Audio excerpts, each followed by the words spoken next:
My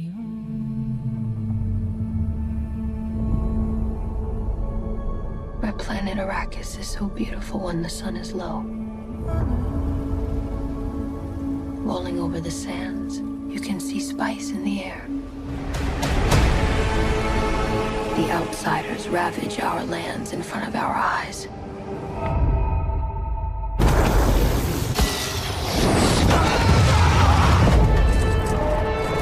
Their cruelty to my people is all I've known. What's to become of our world? Paul.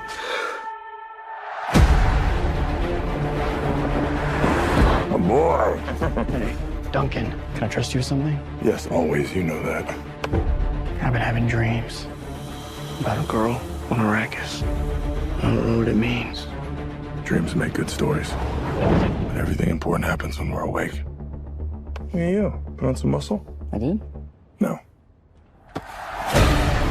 We are House Atreides. There is no call we do not answer. There is no faith that we betray. Smile, Gurney. I am smiling. The Emperor asks us to bring peace to Arrakis. House Atreides accepts! I know you. There's something awakening in my mind. You need to face your fears. Come with me. You need to be ready. You've never met Harkonnens before. They're not human, they're brutal. The Duke's son sees too much. This is my Dune. Kill them all. God in heaven. Get everything with guns off the ground! Go! This is an extermination. They're picking my family off one by one. Let's fight like demons.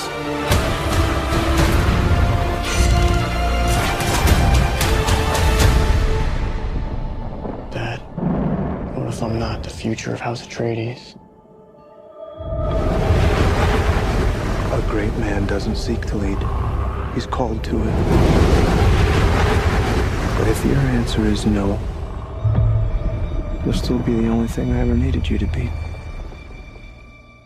My son. If anything happens, will you protect Paul? With my life.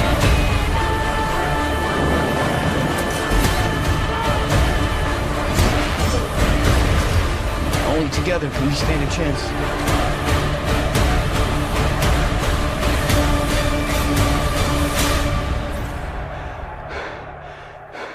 It's time.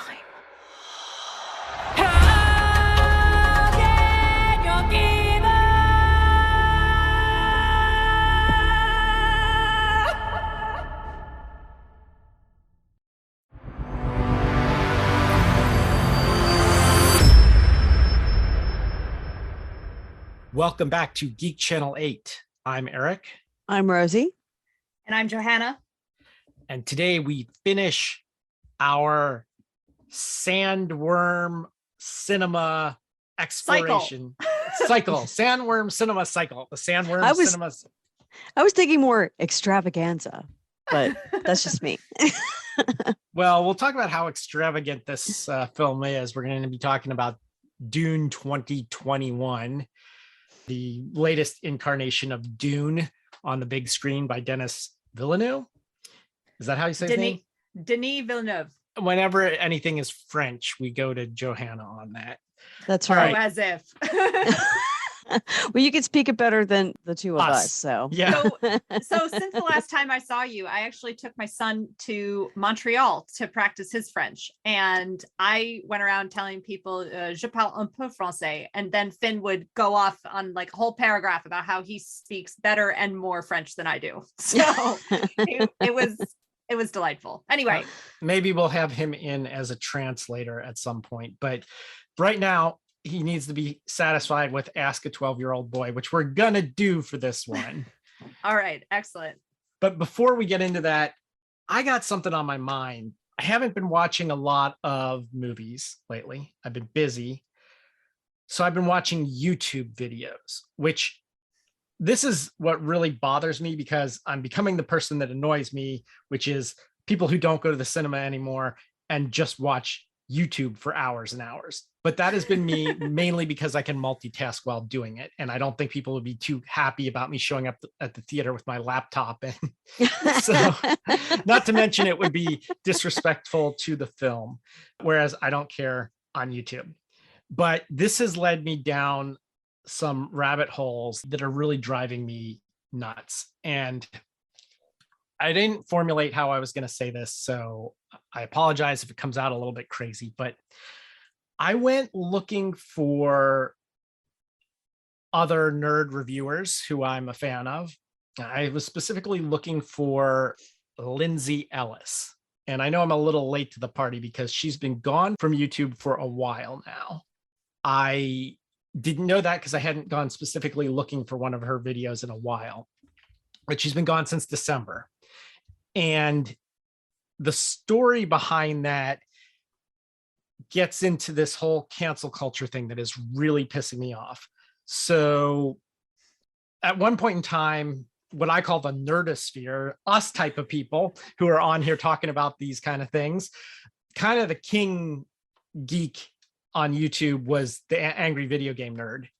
And he unfortunately fell victim to a ton of criticism and trolling, possibly by the studios themselves to some degree, when he gave a bad review to the Ghostbusters all-female cast. I don't know what we call that. Ghostbusters reboot. What are we calling that? Ghostbusters. And Ghostbusters She-Boot. Anyway, Just saying. And then see, here's where I'm going to get in trouble with all this girl power crap. So then I mentioned on the show Comic Book Girl 19, who defended him, saying that she had the same take on the film and nobody attacked her because she was a woman saying it. And that was really the only difference between their reviews. This brings me to Lindsay Ellis. Now, Lindsay Ellis apparently was driven off of social media for a bad review of Raya and the Last Dragon. Not necessarily a bad review, but she was in this hypersensitive era we're in. She supposedly, and I haven't seen the tweet that she made some kind of tweet that conflated all of Asian culture. Now, I am Asian, and what's really ironic about this is some of my South Asian friends accuse Raya and the Last Dragon of doing that very thing, conflating all Asian culture in one movie. And so it's kind of ironic that that was the thing that drove her off. But basically, you might have seen her reviews when she was using the name Nostalgia Chick. She did a lot of reviews on Channel Awesome. Anyway, she's fantastic. She's a far better film reviewer than I am. And this idea that people get permanently canceled for one thing, especially a critic, because their job is to say this. It reminds me of like that scene in Pulp Fiction where Mia Wallace and Vincent Vega are on a date at the 50s sock hop place. And she like goes to powder her nose and comes back and asks him if he has anything to say. And he says, I do, but you got to promise not to be offended. And she says, no, you can't promise something like that. You tell me what you're going to tell me. And my natural reaction may be to get offended. Through no fault of my own, I've broken that promise, right? Exactly. You do not have a right to not get offended. You do not have that right. So all these trigger warnings, all this stuff really pisses me off, which brings me to the latest rant on what I was watching on YouTube. Now, I try to avoid celebrity stuff. I don't care what they do off screen. As far as I'm concerned, everything you see on TV is fake. If someone slaps somebody else at the Oscars, chances are that shit was staged to get everybody talking about the Oscars the next day around the water cooler. But I managed to avoid these things because I don't care what they do when they're not making movies. Leni Riefenstahl's a freaking Nazi and I watch her films. All right. So I do not care about that part of them. I'm probably the only person that lived through the OJ trial without watching 1 minute of it. I also did not really watch 1 minute of the OJ trial. But I got sucked into the Amber Heard Johnny Depp trial. And talk about someone who got canceled. Depp, I guess, is never going to be in a Pirates movie again now. Decidedly, though. He after that happened, he's like, no, even if they come to me, I'm not doing it. Well, yeah, and he said even for $300 million and 300 alpacas, he wouldn't do another Pirates film. And then what's really interesting is at the trial, like it's turned into a literal zoo because there was a woman that showed up with a whole bunch of emotional support alpacas for him. And of course, they had to wait outside. So like this trial is amazing in its entertainment value. Okay. Now I'm intrigued. I like, despite being really interested in the movie business, I am not interested in movie relationship gossip. There's important issues being touched on, but just like in general, I don't like encouraging this kind of cultural obsession with famous people and their lives. But this does sound very funny. Normally I don't, but since it involves alpacas, alpacas, but perhaps whether or not Johnny Depp, me at alpacas. Perhaps whether or not Johnny Depp will ever work again, I'm kind of a little bit invested in that. Oh, he's totally going to work again, but Amber Heard probably will not. That's my prediction. Well, we'll see. You know, she wrote this op-ed and a lot of people listen to her and believe her. And that's what started this whole thing. And, you know, he got dropped from Pirates and all of that. So, right. All right. But let me tell you a little bit about this trial, because first of all, you've got Amber Heard, who is very odd. Like if they ever when HBO makes the TV movie of this, she's going to not be if. Yeah, when. She's going to be played by Rosamund Pike. And she's got some weird mind games going on with Johnny Depp because whatever he's wearing to court, like the next day she shows up in the same outfit or very close, like some sort of take on it, right? So there's that going on. Tell me that doesn't tell you everything you need to know about the relationship. She's totally trolling him through this trial. Yeah, well, there's that, but mostly she's completely impassive, no emotion. Narcissists are really good at that. Then there's Johnny Depp's testimony where he's an actor, right? So he's entertaining on the stand, right? So there's all of that. But the best is the witnesses they're calling. Anyone who has worked around celebrities knows they're a bunch of big babies. It seems totally true about both of these two. So they have this psychologist who did a personality test on Amber, the MMPI, which if you guys are familiar with the Myers-Briggs test, that's like the pop psychology thing, INTJ and all that. Think of that except for on steroids. And that's the Minnesota multiphasic personality inventory. And that's what they gave her. I know this because I'm a psych major, right? By the way, this doctor, Shannon Curry, I think is her name, is a bombshell. She's way prettier than Amber. You would think she was the starlet and Amber was the witness. And what's hilarious is Amber's attorney is trying to play mind games with this woman. And she's like Hannibal Lecter. It's like she is the master of psychology. Amber's attorney is it's like just so outclassed by her. It's like this mental chess match, right? Then the bodyguards testify.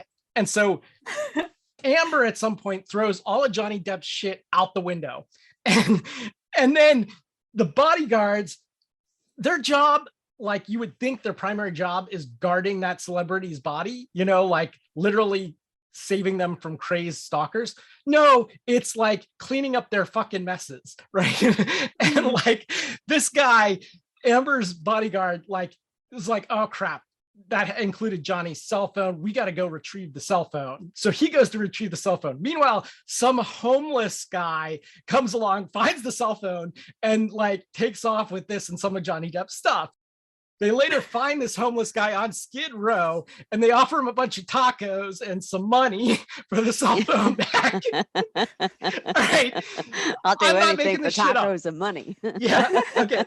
So then Johnny Depp's bodyguard testifies, and he reminds me a little of Liam Neeson, right? So he's got like, I think, an Irish accent, and he's like, and so they're trying to say that he had to, like, Johnny Depp was peeing in the foyer or something like that, because he was drunk. That's what they were trying to say. And the bodyguard's like, no, like if I had seen Johnny Depp's penis, I would have remembered it. Was his exact line. But then the all-time greatest is the doorman. His name is like Alejandro. He was the doorman of the building that they had their penthouse apartment in. And this guy has very few fucks to give about this whole trial, right? So he's giving a deposition from his car, right? And he's sitting in his car, and you can see as he gets asked the same stuff over and over again. Oh, that's another thing. They asked, like, Amber's attorney keeps asking the same thing. Like with the psychologist, she kept asking about her bringing muffins, right? And it turned into this interrogation reminiscent of the Muffin Man scene from Shrek. Like, have you seen the Muffin Man? The Muffin, I literally go watch it. I'm not the first person to say this. People are putting up Muffin Man videos everywhere. but this, back to Alejandro, the doorman, he has very few fucks to give. And he's like sitting there, and they keep badgering him with the same story. And you can see him getting less and less tolerant of this. Soon he just starts freaking vaping. All right. Like he's just vaping right on camera. And eventually, in the courtroom. No, he's in his car. It's video testimony. Like he's Skyped in or some shit, right? He starts hilarious. vaping, and then eventually he starts driving. He's like, I've had enough of this. So he's like, okay, we're doing this, and I'm running errands, and I'm smoking my vape, vaping, and driving around, and like the judge is just like, her eyes are like saucers, because you can see the exact moment this guy has given the last fuck about this trial. He's like, and now I'm just doing this while I'm going to Target. Yep. I got my vape. I got my prescription vape. I'm doing great because it's all on YouTube. This is how I'm dealing with this now because I'm done with this. Yeah, it's all on YouTube. I highly recommend checking it out. Granted, this was supposed to be a rant about cancel culture and how it's pissing me off, but it's also about what I've been watching since we last got together. It's just such a freaking circus right now, and it's like, it seems like here in the US, you have to take a side on freaking everything. Everything's like, oh my word, stop. Not just take a side, but be like rabid with your passion for that side. Yeah, like total stake your claim in it. Yeah, and I know we've brought up Disney's outdated content warnings in another episode. Actually, it's a future episode, isn't it? Because it's Meet the Feebles. But yes. but I want to read it again because I feel like they've taken a good calming approach to this, like a little more thoughtful, a little bit more like, let's just take a step back. And if you watch any Shirley Temple movies on Disney Plus, or if you watch any of the original Muppets on Disney Plus, you might see this content warning that says this program includes negative depictions and or mistreatment of people or cultures. These stereotypes were wrong then and are wrong now. Rather than remove this content, we want to acknowledge its harmful impact, learn from it, and spark conversation to create a more inclusive future together. Love that. And I think, yeah, this to me threads the needle of, we're going to acknowledge it's wrong. We're going to take a thoughtful step back. We're not going to demonize anybody. Like, this is not finger wagging of like, and those people were horrible racists and we should never talk to them again. It's like, the content is harmful. Let's think about the impact that this has on our culture and try to do better. But it's not demonizing of the people. And I think that that's where a lot of this, the rhetoric just gets so nuts, is that, and the instantaneous, like, you fucked up and now you have to be gone, deleted from the culture. And I like Disney's approach. Yeah. And also, people change their mind. People grow, people evolve, they change their mind. I'll tell you, I'm one of them. I used to be completely opposite politically, and I grew up and I changed my mind and I learned things and I read things and I decided what was my truth and what I felt was right. You know, not what somebody else was telling me, not what some religion was telling me, not whatever. You know, it took time. It took me raising kids. It took me working with around all kinds of people. It took me listening to other perspectives for me to come up with my own opinion on things. People don't do that anymore. And then they want to chastise you if you change your mind on a subject. They don't think like, well, maybe I learned more. It's not just the chastising, it's the complete trolling and hounding. So like I said, Lindsay Ellis is now gone from all social media, and her videos were great. Like I said, she's a far better film reviewer than I am. And I say stupid shit on this podcast all the time. Like me too. Sooner or later, Rosie and Johanna will probably say something stupid. I hope that we don't get canceled, just because of what I've said. Well, I think you've done a good job editing out the tongue-tied parts where we say something and then we're like, no, wait, no, go back. That's not what I meant. Remix. I don't know what you're talking about. This is all free-flowing conversation. Yeah, absolutely. Totally. I actually just yesterday I was listening to Dan Carlin, who does the wildly popular Hardcore History Show, and he was talking about how the greatest thing for him was coming from radio to podcasting, because in podcasting he could edit out stuff. He's like, that's not exactly what I meant, but when he was in radio, that went out over the air, and like you were stuck owning that forever. Yep. Okay. And yep. We have killed way too much radio. We have killed way too much time talking about this. So let's get into the production notes. Johanna? All right. So we've been talking a lot about Dune over the last several episodes. So I wanted to focus on what Villeneuve was bringing to this particular version and what he was choosing to foreground. Villeneuve was a huge fan of Dune when he was a kid, and in his comments spends a lot of time talking about what his teenage self would have thought of the version of Dune he put together, how faithful it was, whether he'd pulled it off, this impossible to film. Villeneuve very quickly decided that it needed to be a 2-part film in order to get the full story across. He even referenced how Stephen King's It was split into 2 films in 2017 and 2019 as sort of a framework of this could work. And in part 1, he chooses to focus on Paul's awakening and realization that the world is complicated, is full of war, and that he's able to transition. So that was sort of the focus of this first part. And the second part, we will see him coming to his own.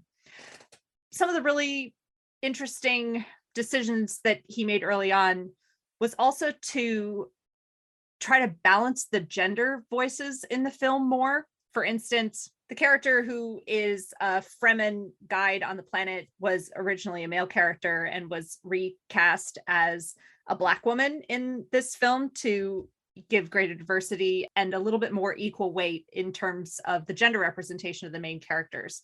But also in this version of the film, Villeneuve really sees the mother character as being almost an equal to Paul. So those few initial decisions really went into shaping the casting, the writing of this part of the film, and the general structure.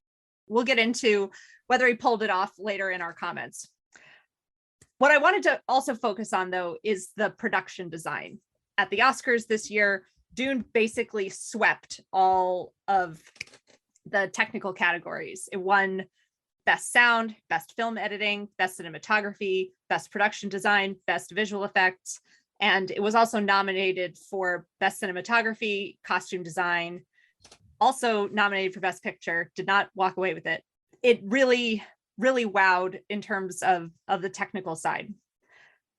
One of the cool things that was new to this version of Dune is instead of using a green screen or a blue screen to film the special effects, they used a brown screen, sand screen, whatever color you want to call it. But for a lot of the shots filmed in the ornithopters, they would put that vehicle at the top of a mountain somewhere in the Middle East, and then you would have real sky and then this sand screen below, so that the lighting really felt like you were there. Throughout the special effects process, they tried as much as possible to have real objects to reference. There is, of course, a lot of CGI in the film, but there's not a lot of CGI that isn't supported by some real thing. So that's why the film has this photorealistic, immersive feel. I also, of course, need to talk about the sandworms and the concept behind them, because that's what we're here for. They had originally consulted biologists and scientists about how do snakes and worms move, but they realized that that's actually not very cinematic. So they decided not to model the sandworms' movement and behavior after real worms and snakes, but instead after whales. So the sandworm cuts through the dunes the way a whale cuts through the ocean. And the concept of this sandworm having almost baleen to help sift through the sands is also inspired by whales, which I thought was pretty cool. One of the things that they wanted to capture in the sound design for the sandworm is not a Godzilla kind of sound, but a God sound. So you'll hear this real bass tone. Hans Zimmer, of course, won Best Original Score for this film. When Villeneuve approached him and said, "Oh, it's been a childhood dream of mine to direct this film. It's why I got into directing," Hans Zimmer said, "Careful you don't fly too close to the sun." Let's all go to the lobby. Let's all go to the lobby. Let's all go to the lobby to get ourselves a treat. So I'm going to share my family recipe for savories, aka Chex Mix.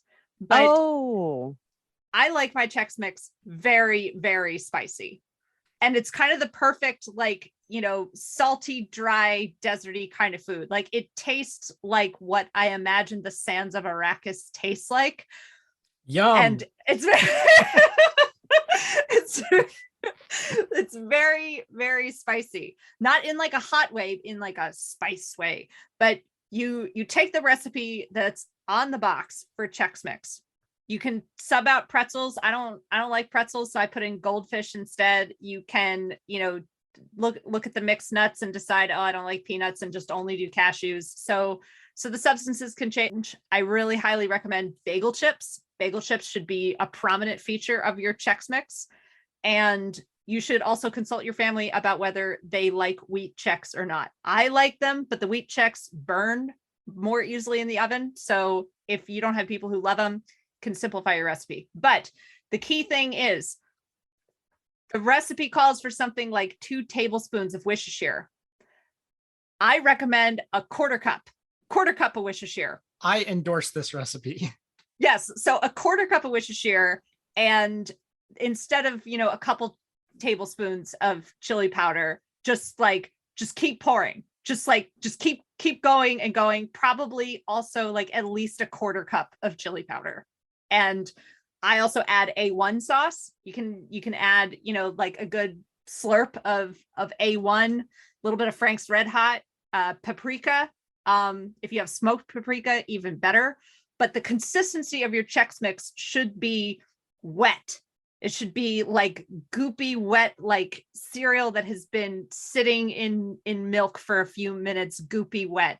And then you spread it out on the pan and you bake it at 250 degrees Fahrenheit for about 30 minutes. And then you mix it up, make sure that the wet parts are going to get dried out, and you just kind of keep checking on it and keep sifting until it's dry. It can burn. So do be careful of that. But yeah, the key is more Worcestershire and more chili powder. I won't say this is my favorite version of Dune because I'm a diehard David Lynch fan and everything he does, I just love. So I always have a special place in my heart for the original. I always will, always have, whatever, Carl McLaughlin. Okay. However, I do like this version of Dune because it explains the story in a way that anybody can understand, and not in a simplified way, but in a way where it makes more sense the way they introduce the different planets, the way they introduce the different characters. I really liked how it was easy to piece together and easy to understand what the story was about. The sound quality was so great watching this at home. I have a ceramic thing that I made with a lid on it sitting on one of my speakers. And this was the first time I had watched a film where when a big deep sound like the worms happened, it was like it was like, you could hear the lid like clinging on it. I almost had to take it off, and I was like, no, I'm leaving it on. This is going to just keep reminding me how awesome the sound quality of this film is. So yeah, I saw it in IMAX for the same reason. Yeah. I'm so jealous. I really wish I would have done that. I really wish I would have done that. And if it comes back to IMAX around here, I'm doing it. I'm lucky enough to be one of those people that has surround sound in my living room when I watch it. And it really did some of the sound like shook the freaking house. It was amazing. And then the actors that they picked, I just was really impressed with their performance. I was happy they took my idea of casting Jason Momoa as Duncan Idaho. Yes. Which it's a good thing they called you about that, Eric. Yeah, he was perfect for that. My casting instincts were right. It was not a big role, but he kind of stole the show whenever he was there. Mm-hmm. And I like the fact that they didn't have him have the same facial hair as he has in all the other movies. They actually changed it up a little bit so we could see more of his face, and he actually looked like a different character than the rest of the characters that he typically plays. Yeah, it wasn't Khal Drogo on Arrakis. Yeah, or Aquaman on Arrakis. Jason Momoa really showed a great side of his acting, but he was still his surly self. This was a great character choice for him. Good job on that, Eric. Thank you. Because we all know it was really you. Thank you. Casting director owes me a check on that one. That's right. Send him a check. The other thing that I liked that was kind of the way I had always been envisioning it, or closer to what I had always envisioned, was the ornithopters.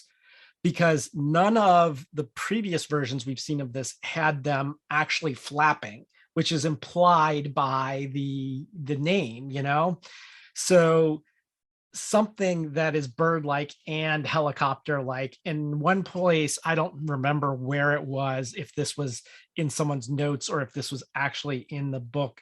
Dragonflies is another description of them. And it kind of had all of that going into it. It did have that kind of look to it. So I was really happy with that. I thought that was closer to what I had wanted. But my other big nitpick that I have been talking about through every iteration of Dune here is the eyes.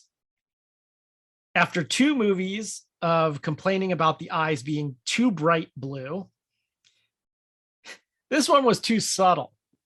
I thought this one was the blue eyes was too subtle, because the book does make mention that every time a Fremen shows up, you notice that they have blue eyes. And there were many times where I didn't really notice. I was like looking carefully to try to determine, is this person a spice user or not? I didn't think it was too subtle. I think some of it is that the color palette for everything that happens on Arrakis is so beige that the blue really stood out to me still. I mean, I agree with you that it was subtle in the sense that like it wasn't glow in the dark the way it was in the David Lynch film. So, it didn't quite stand out, but I thought it looked like there's still eyes, at least they still look like eyes. I forget who the narrator was in Lynch's Dune. It was kind of like everybody at one point in time or another. And then in the miniseries, we had a vastly expanded Princess Irulan narrating. And this one, I think, opens with Chani narrating.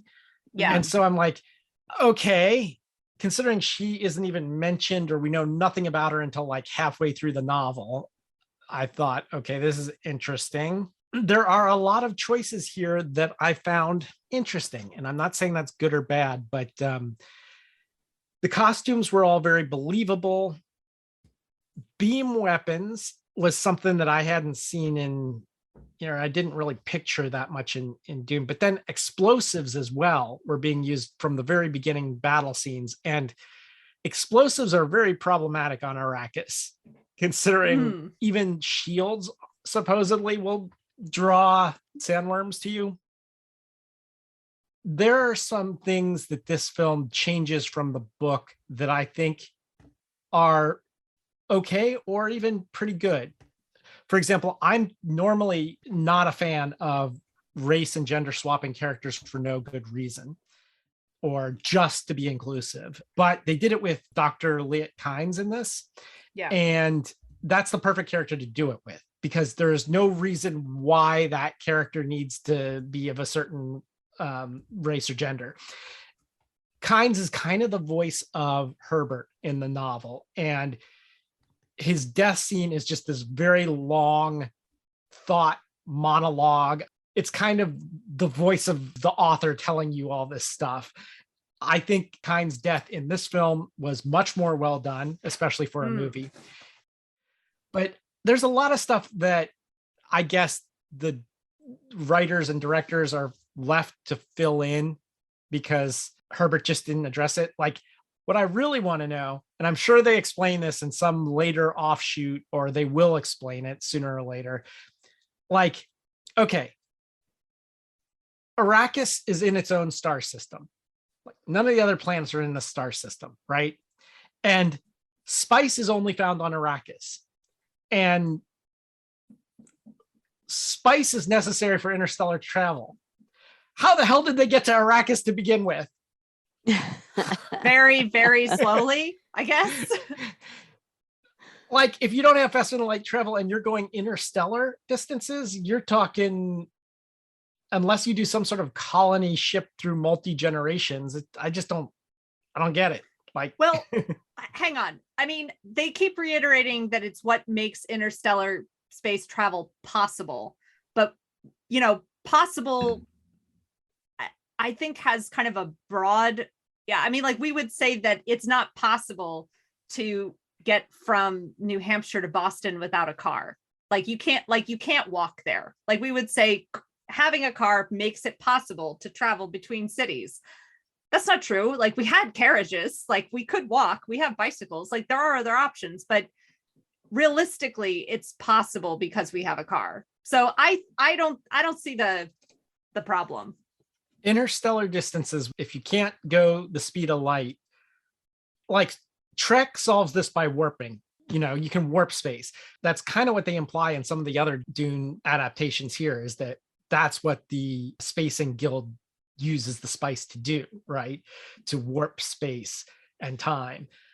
I have a weird theory about that probably doesn't make sense in the Dune universe, but I'm going to throw it out there anyway. Go for it. What if they discovered, somebody somewhere along the line discovered that they could use the spice for space travel, and they're like, okay, I'm going to try it. They use it for space travel. They bring extra spice with them, and they give it to people they meet along the way and teach them how to do it. And it's just hasn't been talked about yet. Yeah, but humans are not native to Arrakis, right? So we know that. What if it was a Fremen?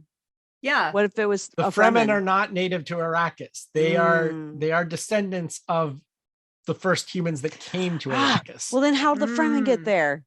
That's the question, right? That's the great thing about the Fremen is they're so adapted. They're like humans that adapted to the surroundings, which is what makes them such incredible desert fighters. One thing I really thought was cool was that they took the tooth from the sandworm and turned it into a weapon, and it was a sacred weapon.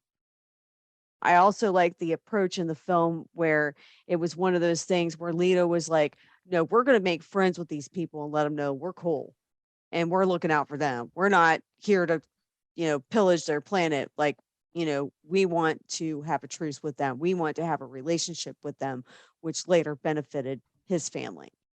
Watch the movie. I can't even begin to tell you enough. And if you have kids, it's not so gruesome that you can't watch it. So that's all I'm going to say on that. And I'll let you guys discuss. You said it's good for kids. So I want to hear what a 12-year-old boy's opinion of this film was. So I've got bad news. My 12-year-old boy and I have tried watching this film together 3 times. I took him with me to the IMAX and he was so unbelievably excited. He got so excited that he passed out. just like he fell asleep. I'm gonna say he made it like 40 minutes into the film and then was out cold and unwakeable. The most recent time we tried to watch it, he got through the first 2 hours. So he got a little further, but then still just like out cold. And this is sort of connected to my feeling about Dune also. In many ways, it feels to me like a lesser Star Wars. The Bene Gesserit are just a little less emotionally developed than the Jedi. Like the powers are just as cool, not arguing about the powers. And I love that it's like a women-led cult instead of the Jedi, like traditionally, mostly men. I like it as a concept, but I don't feel any kind of emotional anything when the Bene Gesserit are around. And with the Jedi, I feel connected to the whole universe, feeling like you feel that call to adventure. The Jedi is sort of an inclusive thing of like they want to bring people into an appreciation of the Force, whereas the Bene Gesserit, it's like, no, you're not good enough and you don't belong. To me, that just, it makes it a little less accessible and a little less compelling as a viewer to feel like I'm emotionally participating in their story, in their goals. So I think that's why my son fell asleep. I don't think it's because the sandworms weren't cool enough. I don't think it's because the acting wasn't good. It's a fantastic production, but I think fundamentally Dune itself is just not as good as Star Wars, and he didn't see a reason to hang it. All right, Eric, you have thoughts. Okay. So actually I agree. This sort of falls into where I was going to go with this. Of the 3 Dunes we've watched, this is the best, I think. Yes. It is the best movie. It is the best adaptation. That said, even the best adaptation of Dune is a little soulless. I think all the best space operas have a little whimsy to them. Star Wars has it, highly rewatchable. Guardians of the Galaxy, highly rewatchable. This is uber serious. Now, the source material is very serious, but even the source material has a little bit in it. And this film chose not to use that. For example, someone asked me if I would choose Josh Brolin, not knowing at the time that Josh Brolin was going to be in this. One of you guys asked me, how about Josh Brolin, when I was talking about Gurney Halleck? And it wasn't me. It must have been Johanna. Yeah. And I said I had actually considered Josh Brolin, but I went with Liam Neeson instead because I wanted someone who could be the musician and not just the warrior. And this did not show the musician Gurney Halleck at all. I mean, I'm glad that bagpipes still exist in the 10,000 AD. Like we got to see some bagpipe players, but I really wanted to see. They're never going away. I really wanted to see him. Where is our loot? Yeah, I wanted to see him play the ballistet. I wanted that for this. I wanted some moments of fun in this, and I didn't feel I got it. I can kind of see where Finn is coming from on this, and I can kind of see where you're coming from. This is a good movie. It is a good science fiction movie. It is a good adaptation of Dune, a pretty good adaptation of Dune, the best adaptation we have so far. But it's just not all that fun to watch. That's kind of where I'm at on this.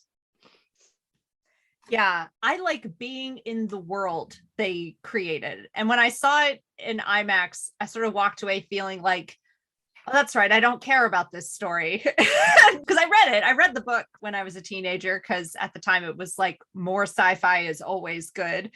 But I didn't connect with the book, and I still haven't found a way to connect to the movie. This has gotten the closest, because one of the things that Villeneuve did try to do, in addition to trying to bring more women's voices into the story and have more balance there, which I found very helpful in terms of getting some access into the emotional world of the story, but also he was very committed to the ecology of this, trying to create a feeling of the planet. And I felt the emotional pull of the desert. The nature had this sense of trying to find life in a barren world. And that had emotional pull for me, even though the rest of the story just couldn't get in. One of the things that I find very weird about Dune in all of the adaptations we've seen is the treatment of the father's death in the story always feels very weirdly like an afterthought. It's hard to explain, but even though there's a lot of buildup, because of where it happens in the story, it happens neither right at the beginning nor at the end, really. It just kind of happens in the middle. And while Paul isn't there. And so no one witnesses this character's death, and the character's death is not treated as if it's meant to be a great loss for the audience. It's not portrayed as if we are meant to be sad. And it's not even portrayed as an interesting chess move, a la Game of Thrones deaths, which happen, often without a ton of emotion either. But at least it's like oh, I can't believe they did that. This is sort of they go there, from the beginning that it's going to go badly. It does go badly. Guy gets killed, and Paul doesn't seem to really feel anything about it. So we as the audience aren't sure how to feel. So that's always been weird to me. The thing that I really liked about this version, though, I loved Stellan Skarsgård as Harkonnen. And this was an area where Villeneuve recognized that this character was like a mustache twirling cartoon villain in the book, and that because it was a weak character in the book, he didn't feel bound to adapt this character faithfully. So he decided to lean more into this idea of Baron Harkonnen as a really fiercely intelligent, brutal leader who had much more sense of control than we saw in, for instance, the David Lynch version. It was Brando's Kurtz from Apocalypse Now. That's what he was channeling to me, Yeah. I prefer the David Lynch one on this because, again, oh really? It's just so weird, and like there's a little more to grab onto. It's a little more fun, and I feel the same way about Paul. I think that if they're going to go with an adult, I want someone who's going to make an impression on me like Kyle MacLachlan did. And this kid, I don't even know who the actor is. Timothy Chalamet? Yeah, Timothy Chalamet. What rock have you been living under? You haven't been following the worldwide obsession with Timothy Chalamet? I live under a rock. Or you don't know enough teenage girls. But no, he's been in some incredible.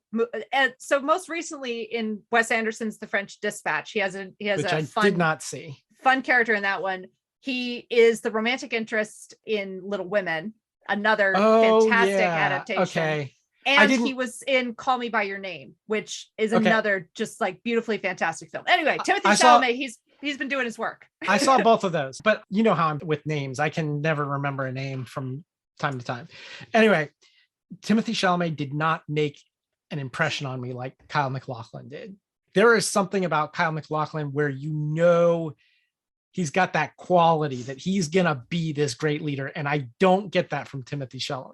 Okay, so I think that is a reflection of the fact that this version has been split into two parts, and that this first part is definitely meant to be Paul the boy, Paul the pampered prince who's curious about other cultures, has some soul and thoughtfulness, but is like not ready for any of this that's coming. And then I don't think we're going to see that version of Paul until part 2, whereas in the Kyle MacLachlan version, we get to see that whole arc in one feature film. Right. Okay. All right. Fair enough. I'll have to give him a shot in the second half and see if I buy him as this great, Lawrence of Arabia in space. But one actor who I do remember is Dave Bautista, who played the Beast Raban in this. Now, Bautista, he's been in 3 sort of space opera sci-fi things at this point, and I think his characters encompass my feelings about them. So he was in Riddick, he was in this, and those aren't as memorable as him in Guardians of the Galaxy, even though he plays the same dude in all 3 of them. Like the one you remember is Drax the Destroyer.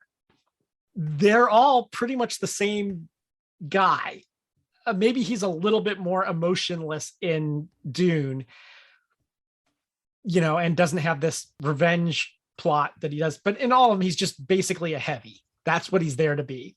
And those other 2 films, nobody's going to remember that he was in them years from now. Like, oh yeah, that guy was in Dune. Oh, but you're not going to forget that he was in Guardians of the Galaxy. And I think that's because the film itself, there's some emotional core to it that I'm just not getting out of Dune. Yep. By the way, they did greenlight part 2. When they filmed part 1, there was an initial, like, if it goes well, there will be a part 2 kind of moment. But shortly after it premiered in October of 21, they greenlit part 2. And there's also going to be a spin-off TV series called The Sisterhood, which is about the Bene Gesserit. It's a prequel to Dune, which is very exciting also. This show has made me a Dune fan. Like, seriously, I liked Dune before, but I love it now. We've beaten around the bush long enough. It is time to do our Sandworm Survivors tournament.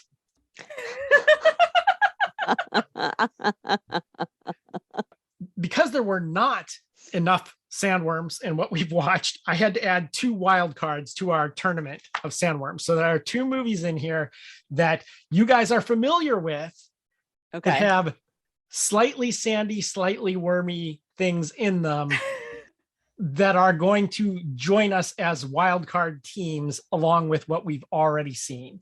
But because who gets matched up with who and who gets put out early matters, we need to do this randomly. We have 4 matchups, 8 different sandworms. Eric, you do realize you are now creating 8 different timelines. I know. Okay, ready? Yes, go ahead and roll a D8 for me. I got 5. Okay, that would be graboids from Tremors. Johanna, if you could roll a D8. Yep. Wow, I should have had a D8. And a 1.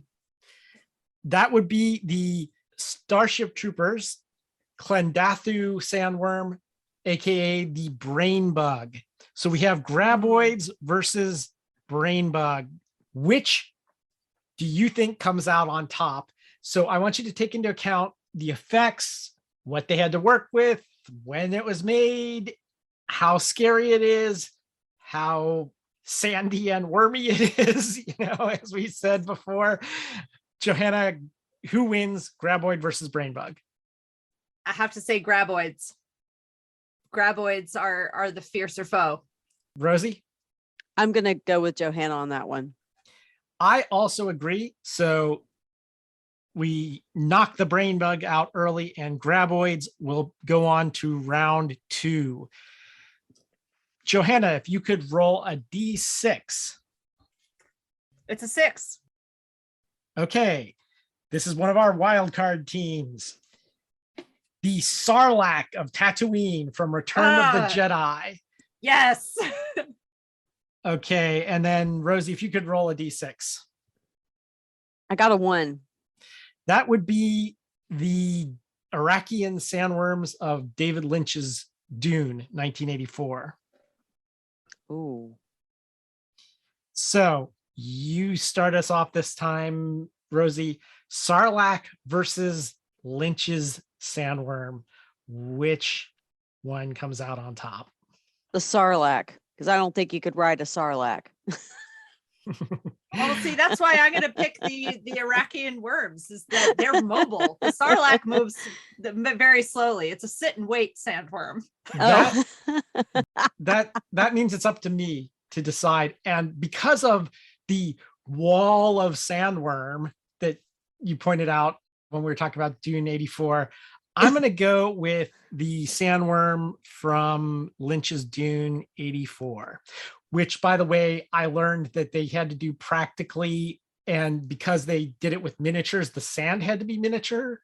And so it had to be done with this super fine sand that they had to wear masks and goggles and stuff, because if it gets in your lungs, it would tear it up.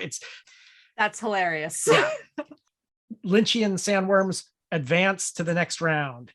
All right. Rosie, could you roll a D4? D4. Okay. I got a 4. That would be another one of our wild card teams. Sio, the Exogorth space slug from The Empire Strikes Back, the asteroid worm. All right.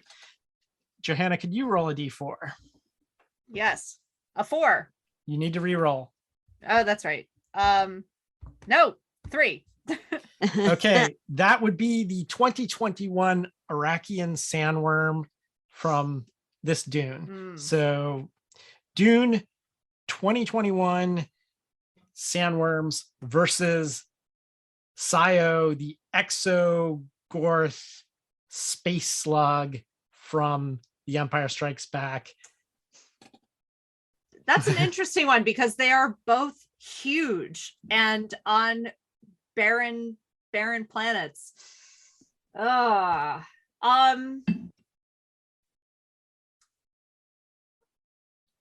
think I'm gonna have to go with Sio from Empire Strikes Back, just by virtue of sheer size and presence of Minox.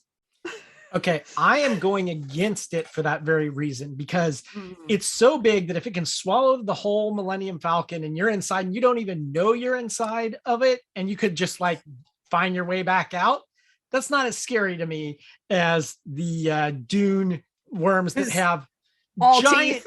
giant teeth, which, by the way, I think they overdid it on the teeth in this. If one of those is supposed to be a crysknife, the crysknife would be bigger than a sword. But anyway, I still say the winner here is the sandworms from Dune 2021. Rosie, you're the tiebreaker. Yeah, I'm gonna have to go with the 2021 Dune worm. Yep. That okay. One. Yeah. All the teeth. I love it. That means our final matchup is the Dune 2000 Iraqian sandworms versus the Beetlejuice Saturnian sandworms. So Rosie, why don't you start us off between Beetlejuice and Dune 2000 sandworms? I'm going to go with Beetlejuice. Yeah, me too. Because? Well, I just think that the Beetlejuice sandworms would be more vicious.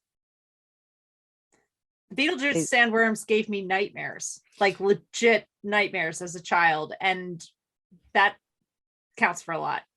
Yeah, and they're cooler looking. So I was going to say, for the exact same reason Johanna said, that the Beetlejuice sandworms are far more nightmare inducing. So I'm going with that. That means they advance to round 2. Round 2, Graboids versus Lynchian sandworms. Rosie. Lynchian sandworms. I think so. I think we know why. So I am going to be the voice of dissent here. I'm going to go with Graboids. I think that the Graboids just look cooler, especially when, they came out and you could see them. Lynchian sandworms are just kind of, worms with teeth, which is scary, but the Graboids truly looked alien and unusual. But I am overruled, so the winner of round 2 in this category is the Lynchian sandworms.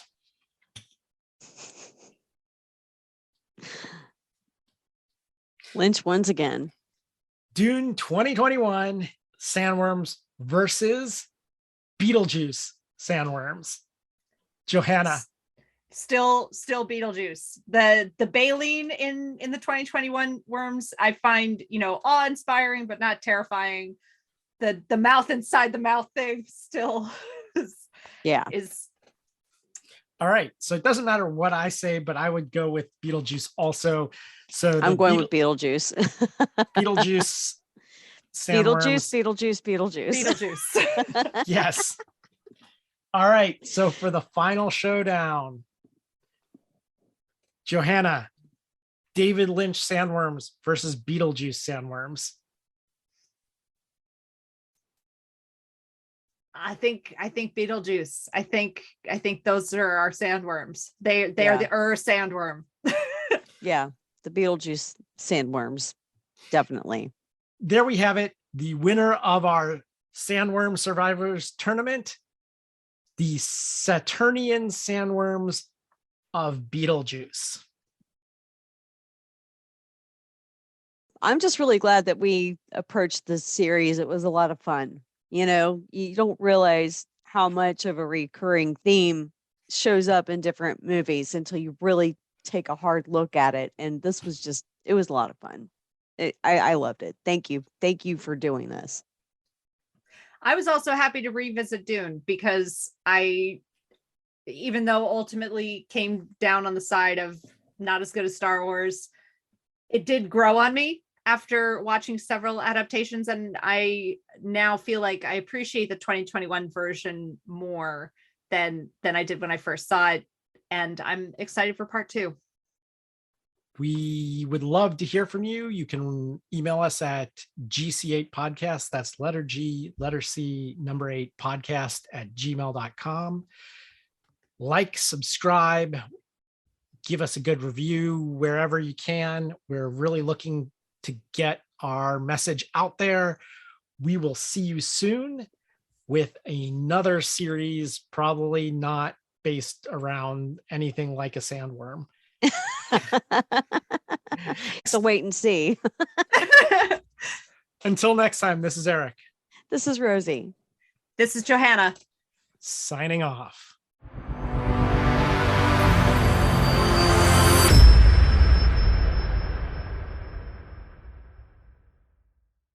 I'm in my 40s. I'm a mom. And when it hits a certain hour, I'm freaking tired. So